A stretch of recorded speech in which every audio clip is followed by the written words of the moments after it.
unschoolers for the majority of our lives.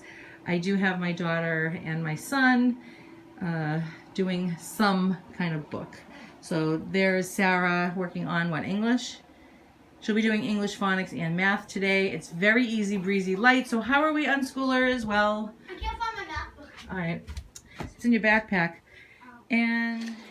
And I had my son do very easy breezy. When I say easy breezy, it's like 7 questions on Khan Academy with the math, the grammar, and he will do some writing. When I say writing, I'm talking about printing and cursive writing, just so that they will be able to, and then let me tell you, and they'll be able to do it. So yeah, so I see this in the camera. So the other day we were cooking and my daughter had a question about the fraction, 1/2. So, you know, I was able to explain it. Now, she's been exposed to that stuff before. However, it made more sense to see it happening live. Do I care what age they are when they're getting exposed to these things? No, I'm learning to be more loosely about it because I know that you learn in school because it's in life. So the difference between an unschooler, which I know I keep giving them a little bit of school, just here and there, is that my children, or unschoolers, will learn things as they go versus other children are forced to learn it beforehand. Yes, dear. So she needs help. I'll be back. So in our unschooling day, we are doing the English book here. And, you know, this one here, you know, according to the school system, should have been done last year. But you know what? I say this. We were living, we were learning, and when we get to it, so we haven't done school in a couple of weeks because we're doing school. We weren't doing, you know, traditional school sitting down, but we were doing traditional, meaning before school was invented. So we learned a lot throughout our lives during our vacations and just our time off. And, you know, I hold on loosely, but don't let it go. Things like that. Can't help that 80s move.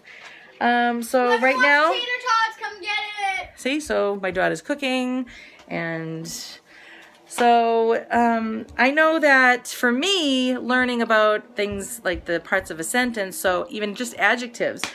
So just to really zone in with her, to just let her, now I could let her not know about adjectives and then she won't really know, you know, the simple things like that the rest of the school people are going to be learning.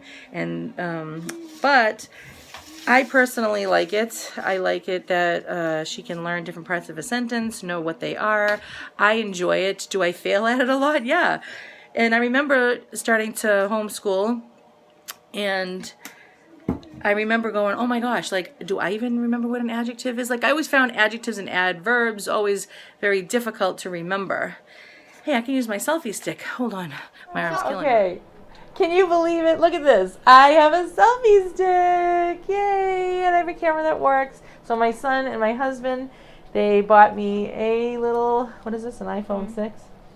Yeah, so look at, whee, so exciting. Okay, so anyway, and I can actually push the button on the stick to make this work. Anyway, so she's reading about descriptive adjectives. I found that to be very difficult and to remember it. For some reason, my brain just didn't want to remember what an adverb and an adjective was. So a descriptive, you see the word describe in the word descriptive, right? So to describe a noun or a place or a thing, right?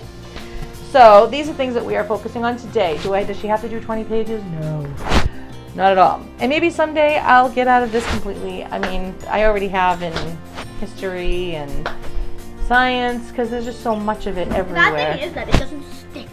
What doesn't? It doesn't stick in your brain? Well, I think a little at a time does, right? You know how to describe. So let me get back to you.